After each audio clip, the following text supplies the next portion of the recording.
Well, good afternoon, everybody. It's good afternoon for myself and from myself here in sunny Holland and from our guest today, Matthew in South Africa. And also good afternoon to Stephen in probably very warm Austin, Texas, and a very early morning to him. Our guest today is Matthew de Wit, if I've pronounced that properly with my Dutch accent. He's CEO of Noisy Panda, something which both Stephen and I have been going on about for a long, long time. He's also an accomplished lawyer. He has a flourishing lawyer's practice in South Africa. And he's currently leading the Noisy Panda team, not only to build out a NFT marketplace, but also what's more exciting, I think, for all of us is this metaverse. And I'd like to start today. My first question to Matthew is, if I dropped you tomorrow morning into the Noisy Panda metaverse, where would be the first place you'd like to go to, Matthew? Well, thanks firstly, Dave, and thank you, Stephen, for having me on your show. I think I've been waiting for quite a while, wondering when I was going to get the call up. So glad to finally be here in the seat. I didn't go to hair and makeup. I went that way. Where would that be? That's all right. We can whatchamacall. We can just shut the camera off. We don't want to break anything or scare the folks. And the good thing is, because now this is on podcasting, those people are safe. So there you go. So to full disclosure, before you answer his question, we all know each other. So we're going to riff Matt a little bit like we did with Roll, because we all have known each other now for almost a year. So there'll be a lot of busting chops in this interview as well. Things that we make fun of Matt with just in general, and he makes fun of us. So this is not going to be, it'll be serious, but it's also going to be very lighthearted. So, people that have some of our interviews with the artists were very serious, where we don't really joke. This may be just a little different, but there you go. So, but yeah. So where would you want to be in the metaverse other than the brothel? So. Well,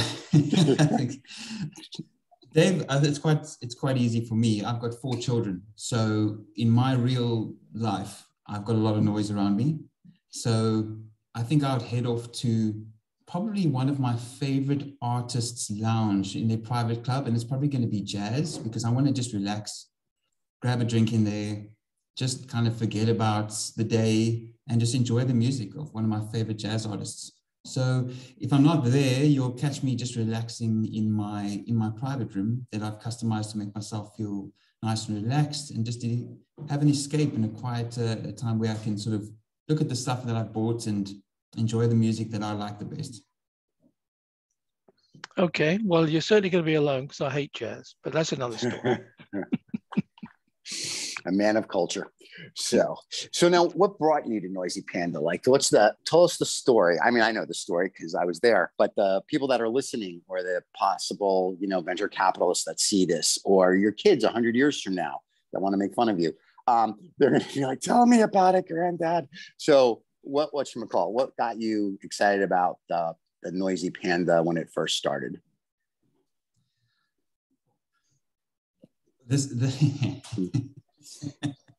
You can tell listen, you and I know the whole story. You can tell the whole story. It's actually pretty fascinating. It could be a movie. Okay.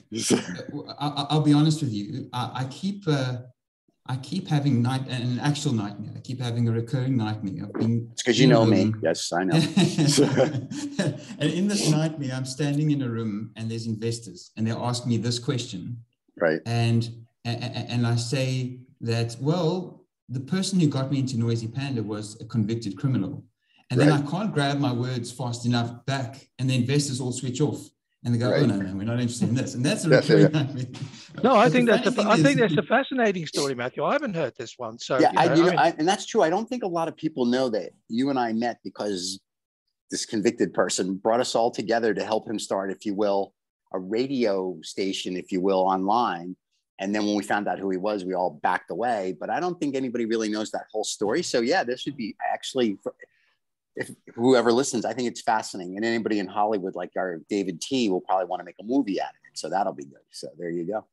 So yeah, so tell them the story. All right. This was in South Africa, Steve, or in the US? Yeah, no. South Africa. This is South Africa. Okay. Yeah. This is how we met. This can only happen in South Africa, I would presume, because it's fascinating and it still boggles the mind. But anyway, all right. I need to be true to myself as a lawyer and say that everything I'm about to tell you is all alleged, and we're not going to be using any names, and we're certainly not going to. But I'll tell you how it happened. So I was looking online for something interesting to do in my part-time, and I came across an opportunity to get involved in this online sort of publication and / radio station. And I had my interview, and there were a couple of red flags, but I didn't think too much of it. And as part of that process, I met Steve, and who had just been appointed right before me as the COO to come and turn the publication around. And as time went on, we realized that our founding shareholder was very absent and never sort of visible, in team meetings, sort of there, but the camera was always off, etc. Anyway, there was a couple, that person made one mistake and hired a whole bunch of journalists to work for them.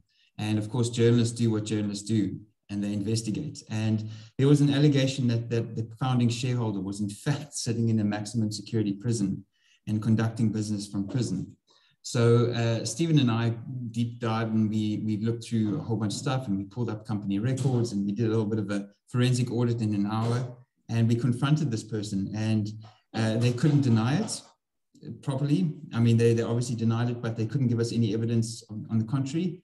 And we put all the pieces together, and as far as we could ascertain, we were all being led by a CEO who was in a maximum security prison in Johannesburg. Now, I can't give you a piece of evidence that concretely puts him there, but there was nothing to refute it. So that was very interesting. So we gave him an ultimatum to prove who he really was by a certain time, or the entire company would walk out. And we let the other shareholders know, and he didn't show up at the meeting, and the entire company walked out. And then I got a call next day from Stephen, and he said, "Hey, how about you and I and a couple others get involved in the music business?" And I said, "Okay, it sounds intriguing." And that was December last year, and that's where it all started. And we just went from there. There was an initial group of about 6 or 7 of us. By the end of a weekend, we had sorted out a name, a logo, a rough business plan, and it just grew from there. And today we sit at over 30 people working for shares only, a great team of various expertise across the board. And yeah, the rest is history. We've had an interesting journey. Yeah. And the interesting part about it is that the original concept, which is still kind of here, is we call it the stick figure, which was to take unknown artists, hence this channel, and give them a voice and have them get paid for their music, but pay them better than a Spotify or whoever. And what we were going to do is something we did with a business video business back in 2015, 2016, where you get paid like almost like in the United States, the Nielsen ratings on a percentage of who watches you out of a pot. So that's still there as we're growing our business. But yeah, that's how it all started. And then all of a sudden now, this is what, we're in July of 2022, and we've got some Richardson Group and a bunch of other people that have done stuff for us. So yeah, not bad for, a bunch of goofballs that have no clue.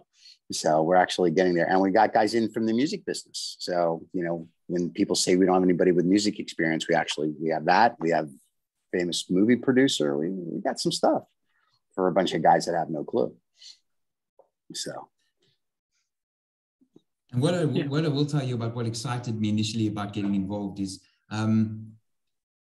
while, I'm traditionally a lawyer, so, I mean, it's a slightly different path from being involved in something a little bit more fascinating and interesting, but I'm actually a drummer as well. And I won't say I'm an accomplished drummer at all. I mean, I've just enjoyed playing drums. I've been playing drums since I was 16. I used to sit and watch the drummer everywhere I went and kind of just wish I could play. And at 16, I got my own drum kit, and we used to have a couple of us get together after school.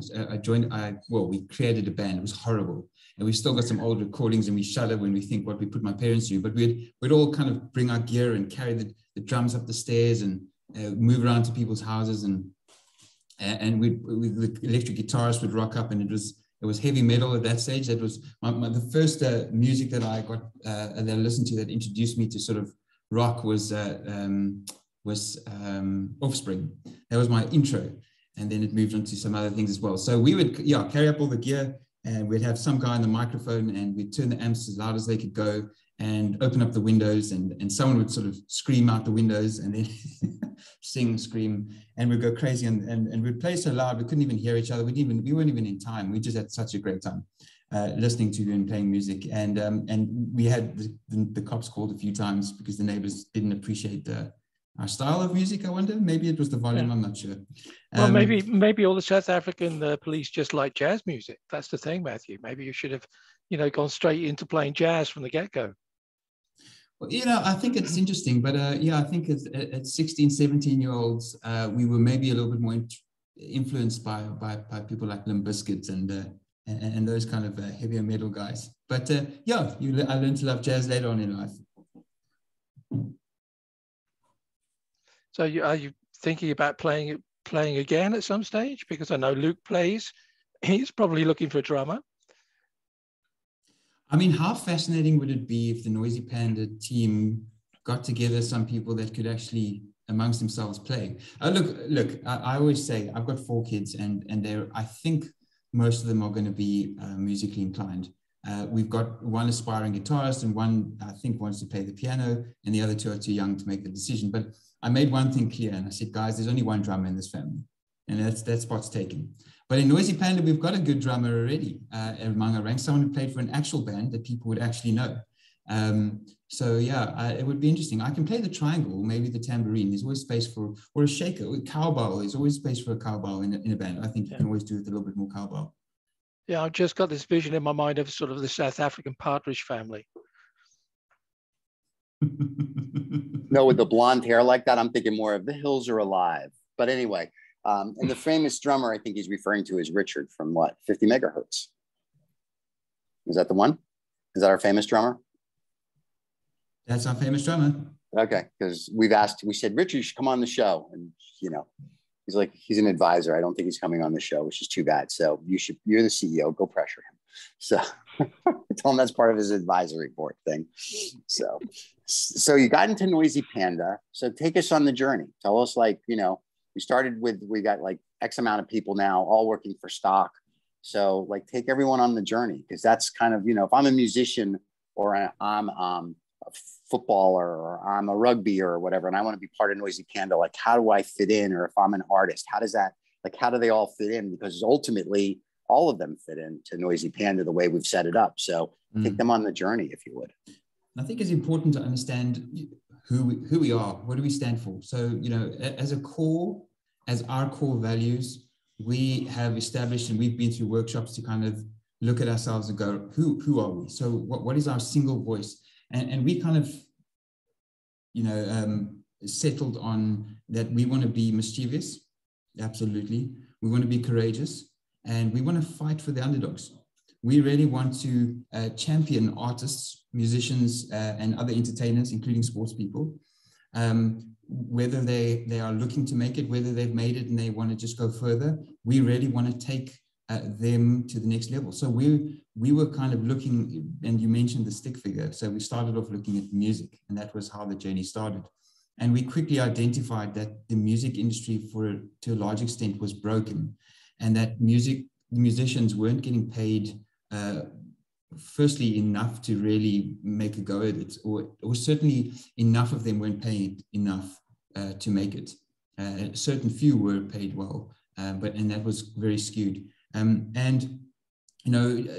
Amongst all of us, the real stories kept pouring out of family and friends who are musicians, know musicians, who work really hard, who went to university even and studied music degrees, and end up just kind of playing a gig now and then for a bit of cash, and not really making it on any of the platforms, not really making much money, even though they might be really good.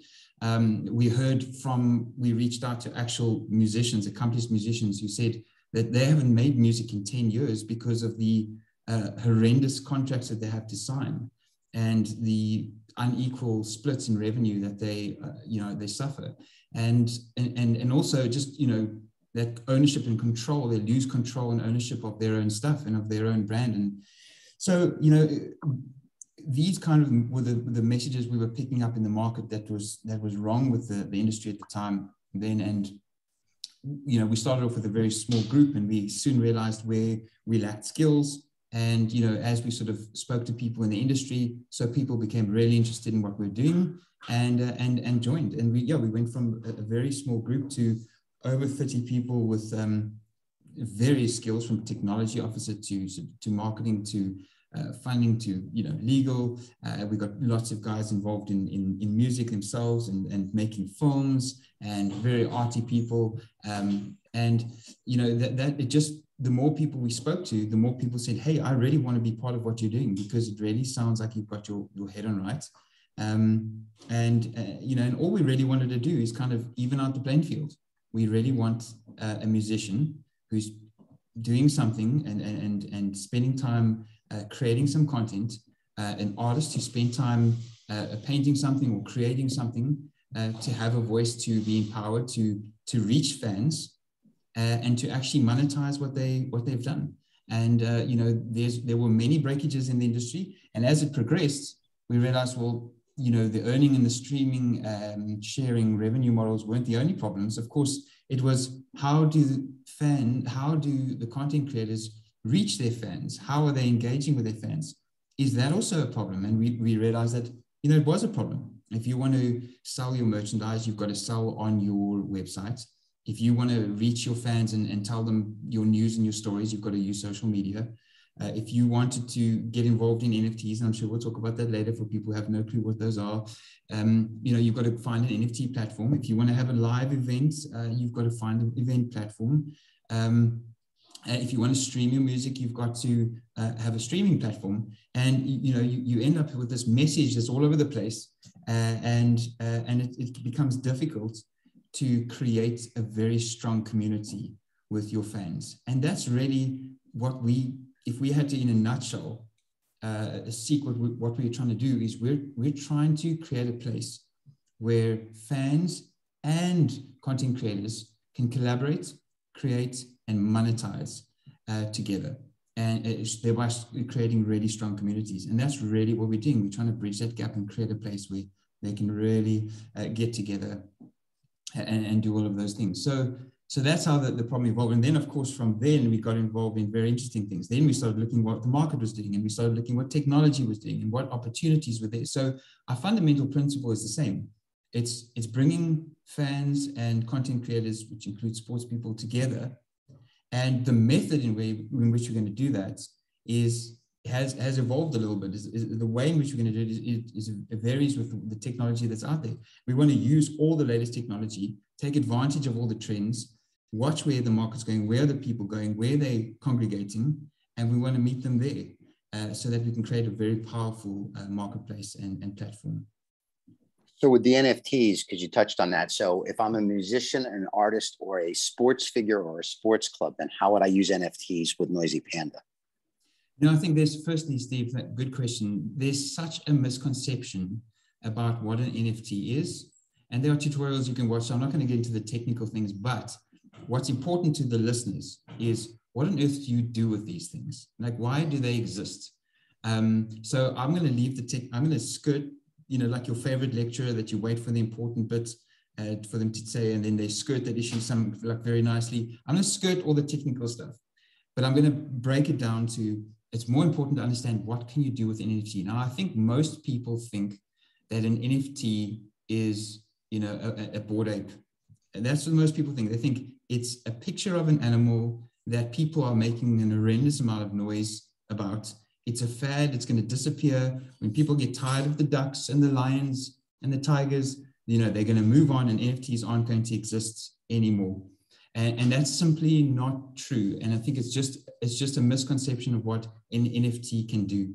So, you know, an NFT is so much more than the sale or purchase of a digital item. An NFT can be the sale. It's a token to sell anything. So not only a physical good, it can be a digital good, but it can link to a real world good. It can link to an experience.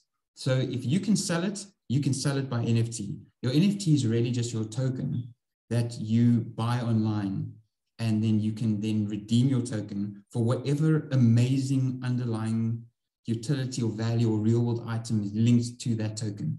So, you know, we've got a marketing team and and in our team, we've got some really amazing ideas of what we can do with NFTs that haven't even been thought of yet, but there are hundreds of use cases for NFTs. And it really, the technology is there, and it's up to your imagination what you want to do with that NFT. So for example, you know, if you want to buy a painting, and you're an art collector, you can actually then go and scroll through your marketplace, find the painting you really like, and you can see, oh, this painting is actually linked to a real world painting somewhere sitting in a gallery. And when I buy this painting, I'm going to buy the actual digital image, which I can keep, use, and show, but also I'm going to buy the underlying physical artwork, which will be shipped to me.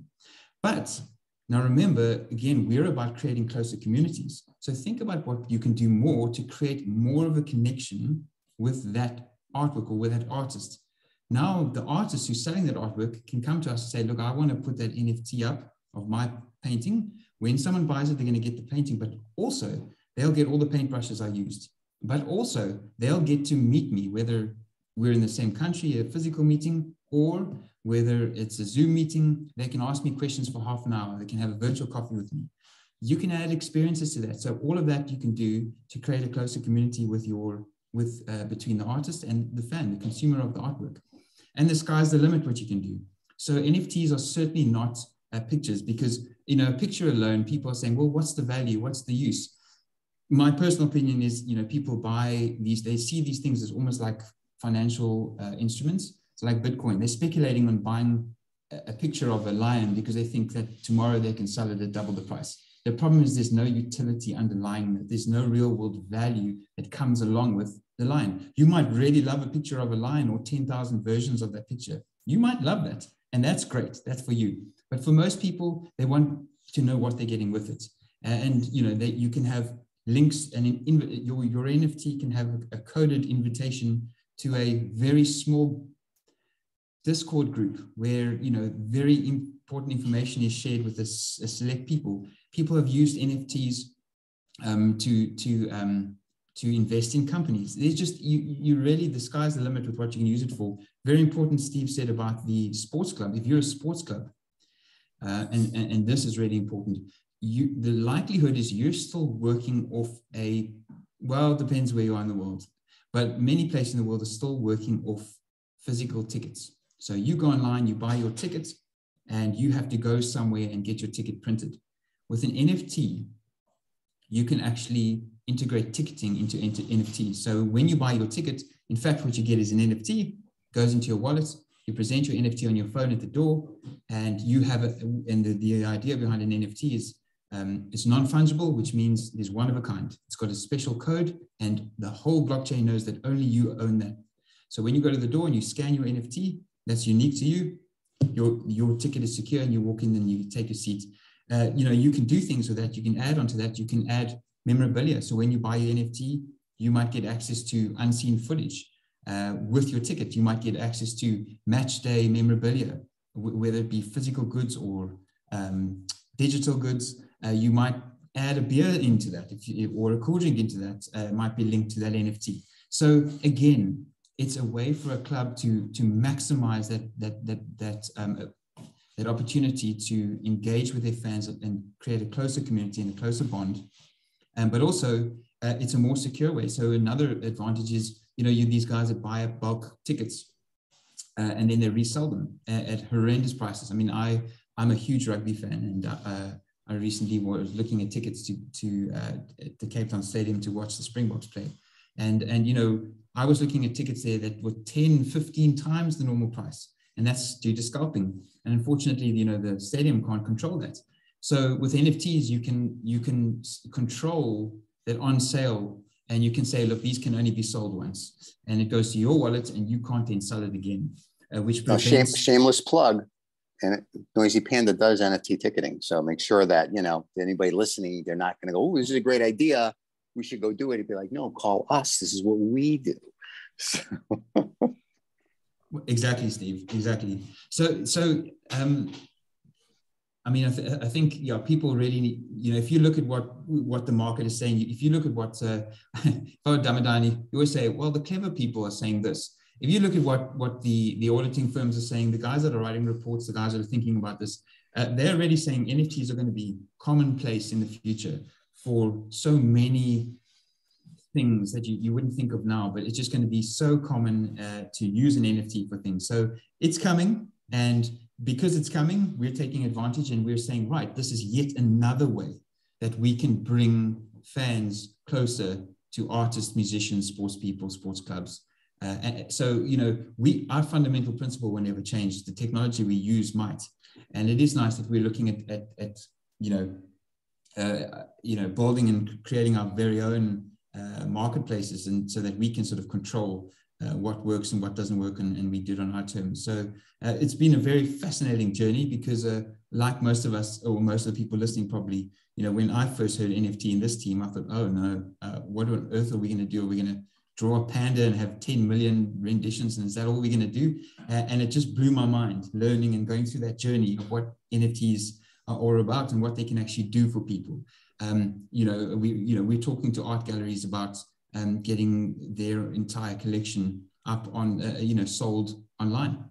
So that, if you think about that, you're now an art gallery sitting in a geographical place. You're stuck there. You can try and promote your stuff online, but now you've got millions of eyeballs on emerging technologies such as NFTs and marketplaces. And, why wouldn't you want to be sort of part and get your artwork there on those eyeballs? So it's just fascinating ways that we can bring the two sides of the coin closer together, so that the artists can really just enjoy the benefits of emerging technology. Yeah, I found certainly the art gallery side of it absolutely fascinating, Matthew, and I wholeheartedly have to agree. One of the issues that the art galleries have is that they have a very restricted portfolio of clients. They also have, as you quite rightly said, they have their own geographical issues.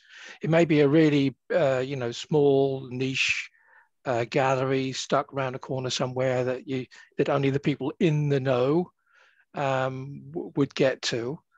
But the NFTs offer them an opportunity to offer the whole portfolio up of all their clients. So yeah, even if they don't have the space physically in the gallery to display that artwork, they can still offer that up to outside of the physical gallery. So they have the physical gallery and the extended gallery as NFTs.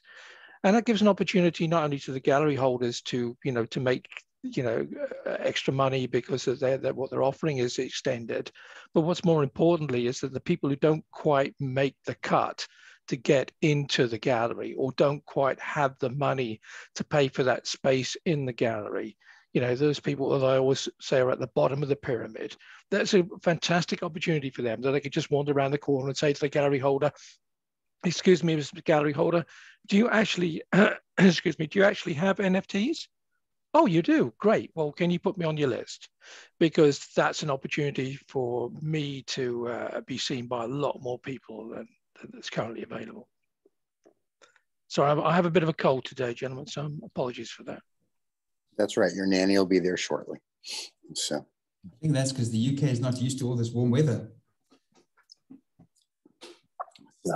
So what's the next steps for Noisy Panda, Matthew? Where are we going? What are we doing with all of this fun stuff? Where are you guys taking it? Well, we want to go back to our stickman, and we're planning to build out our own 2D streaming platform and get that up and running. We're already, again, our message is exactly the same. We're really trying to put artists and fans, let's say content creators and fans together in whichever way we can. And right now we're doing that by showcasing certain people online. We've done that before by promoting musicians' drops, new music.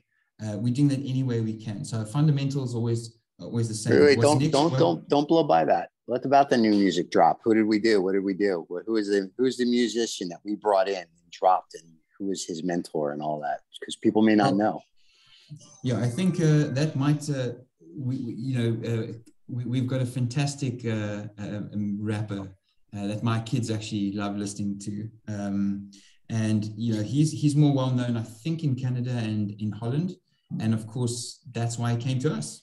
He's got his markets, and he wanted to expand his territory. He wanted to expand his following. He wanted to be heard. And so, that's exactly what we do. So, but who was the rapper though? That's my point. The rapper. I wanted to just create a little bit of suspense. No, so okay. his stage name was McGyver, and hopefully after this, I'm gonna say nothing more. And hopefully everyone after this, always busy now on their phones or on their laptop, googling him. Go and listen to some of his stuff. It's really cool. His music videos are really great as well. We'll put a link. We'll put a link below for McGyver so he can do it. But his music was produced by Pete Rock. Right, exactly, and that's the kind of influence that he was able to get to assist him. But still, if you think about a musician, even someone who's got Pete Rock and all that following, behind him, backing him, he still said, guys, there's a problem. I don't know how to take this to the next level. How do I push through the boundary? How do I get, to my fans? How do I get more fans? And that's exactly the problem one of the problems that we are trying to solve, to get guys who typically might not be known, but are so good, to their fans in ways that are emerging, in ways that fans are excited about, in ways that, fans want to get involved with. So, what we did, we actually went on a large marketing campaign. We put together some really interesting NFT packages on new songs that he had just dropped. He was releasing vinyls. I mean, we did artwork with him, and it was a really interesting project. And we did increase his listenership. It was more than tenfold, even. I mean, he had like 300 or 400, and I think we got him about 10,000. Yeah. So there's a lot more people out there that know about McGyver than before. And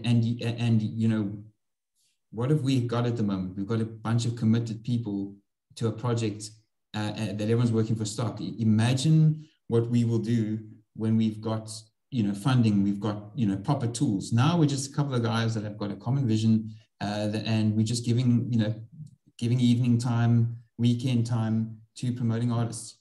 And look what we could do for him. So I think that was quite an interesting thing. So, what's next is we want to start properly tackling the underlying problems in the music arts, and potentially even sports industries. And that's going to probably start with the streaming platform of our own. And that's going to start by cleaning up the revenue splits and the way we share revenue with artists. We've been reading the articles. We are understanding the problems. If you read, I don't have stats on hand, but if you read the amount of streams you need to have before you get anything meaningful as an artist, and that's really because of the revenue, the economies of streaming. And it's just really the models that they use. Really loosely speaking, if you've got most of the people on the platform listening to a few artists, and you come in as a new artist, even if you bring 100 people with you and they're all paying $10 into the pot, their $10 is going to be split in accordance with how everyone else is listening. But those were your fans. You worked hard for those fans. You went and did gigs for free so that you could get those 100 people to follow you. You carried out drums in the rain so that you could get those people into that venue and you could get your name known. Now you bring 100 people with you. They all listen to you, support you, download your stuff, listen to your music, and you're only getting cents because of the revenue model that is there. So there are other ways to do it. And the music industry. If I may interject, so the article that we all read in the Financial Times a few months ago, I forget the artist, but he got 24,000 listens or downloads like on Spotify. I think he got a check for $74. And it's same kind of Apple was kind of the same. So we're trying to change the model so it'll be, I think, a little different than that. So, but yeah, you got to get a lot of listeners. And not everybody's Taylor Swift or Lady Gaga or whoever the famous people are this week, and get 12 billion downloads in a single day or a month.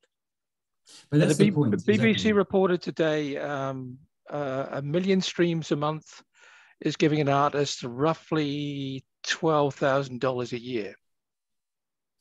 and Spotify are paying out 0.002 per stream.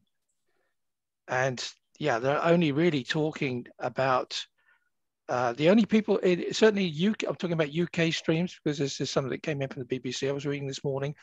There's only 1,700 artists that stream more than 1 million a month. So that's the fundamental issue. Yeah, exactly. And like I said, you know, you've worked hard for your fan base. You might have a couple of thousand people even, but it's just not translating, and you're not getting what people, you know, the amount of people that are listening to you, those streams aren't translating into dollars like they should. So, you know, I mean, don't get me wrong, the industry is good for consumers. I mean, you can pay $10 and you can have unlimited access to music. I mean, you know, but at the end of the day, it's not good for artists. And we don't need to change the model up that much to make it better. But we want to change the model up even further to make it even better. So yeah, we've got some great ideas on how to really look after artists better. But, you know, and it's not going to be revenue sharing alone. I mean, that is one of the things that we're going to do. I think, you know, the way we look after artists and the way we promote artists, it just shows our intent and our value system. And it's going to go beyond just kind of sharing in revenue and sharing transparently. We really want to bring the world to artists. We want to bring their fan base to their feet. Now, we're saying a lot to artists. We also, the other side is we've got our mind on the fan. We want that fan experience to increase. Now, if you look at it from the other point of view, how's a fan going to find you? But also, when they do find you and you're a gem, you know, it's really exciting to find a new artist that you really love. Someone that, you know, if you think about music, sport, and arts, it's been around from the beginning of time. It evokes emotions. It's a universal language. It unifies people. People are excited about music and arts and sports. I mean, it doesn't matter what language, what country, it brings nations together. So, you know, we realize the importance of relating to an artist or of listening to music that really evokes certain emotions. And, you know, finding new artists should be easy. We should be spoiled for choice, but also, you know, we should be able to engage with them. What happens if I want to talk to them? I want to find out a bit about, you know, who they are. You know, right now I'd have to go to sort of their website, or I'd have to kind of where they're blogging. I have to try and find where they're blogging. If I want to see a live performance, you know, how would I know if I haven't really yet found them on Facebook or wherever they are, you know, pushing content? So it becomes disjointed for them, but also for the fan to consume and to even notice them. So, you know, there are artists that have done well on YouTube and been picked up that way, and that's great. But again, it's just fragmented. So we're really looking to, as part of our process, and I'm skipping a few steps. You said, what's next? What's next is the streaming platform, probably, and our own NFT marketplace, and to promote our artists and sports people that way. But the ultimate goal would obviously be to go full 3D and to follow the market and get straight into the metaverse and create an ecosystem, which is a mega platform where we combined all of our features and functionality. And we have our NFT marketplace in there, and we have our indoor and outdoor festivals and concerts and live shows and merchandise marketplace and place where you can go and listen to your artists talk to you and engage with you and, you know, have discussions with them. And they have podcasts and video releases in their personal rooms, and you can personalize the space for yourself. There's this incredible immersive world, which is the Noisy Panda world of music, art, and live events. And I'm really excited about that, but that's down the road. And we're going to continue doing what we're doing with what we have right until we get there. And, you know, what we have right now is a lot of expertise and a lot of good people supporting us. Steve mentioned the Richards Group and many others. We've got some very well-known sports people that are totally behind us and excited about what we're doing that's going to come alongside us. So it's really exciting days for Noisy Panda at the moment.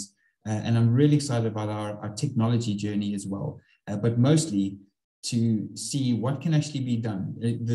For example, the music industry is waiting for a little bit of a revolution. It's ripe. It's you know, they're ready. And you can see that some of the other competitors are are trying to do something different. I think they kind of accepted that it's inevitable, but we're going to come in hard and we're going to make a lot of noise in doing so.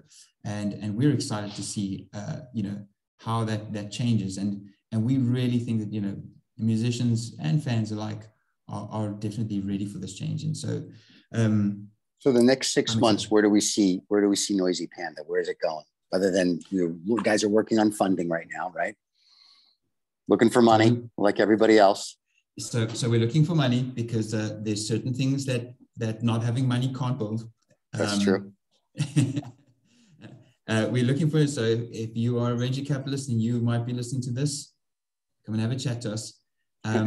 We're definitely going to do our first fundraise. We've phased our developments out because we realized that, we've got to just go in phases. So we're going to start with a little bit of seed funding to get our 2D streaming platform up and going and our NFT marketplace up and going. And then we're going to go back to the market and say, right, look what we've done now. And we're going to raise again. And we're going to start developing our metaverse.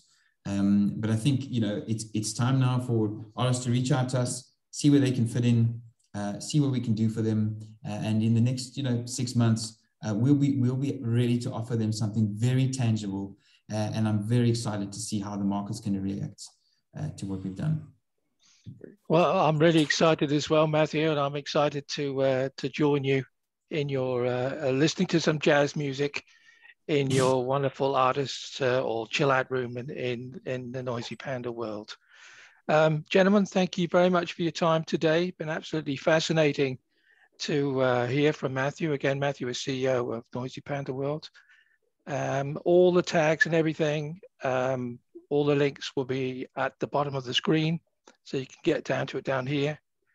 And oh wait, don't forget, share, subscribe. Apparently we're supposed to say all that, so people will share and subscribe. So I think right now we have, and we can go look at this after this, I think we have 11 or 12 subscribers. So we're just climbing the charts. At 100, we have a party. So I'm very excited about that. But the cool thing is, as of now, we're on every podcast platform. So, Matt, you could drive like you usually do. And when you're talking to us, you can actually listen to yourself in the car. So that'll be exciting. Well, as you can all hear, of course, Steve is a lot more commercial than I am, it would seem, because I forgot to tell everybody that, you can find us everywhere. And we hope you enjoy what we're talking about. Hope you come back for some more. And we're looking forward to talking again to Matthew, a little bit further down the line and find out what's happening in Noisy Panda world. Gentlemen, thank you for your time today. See you all soon. Bye-bye. Cheers.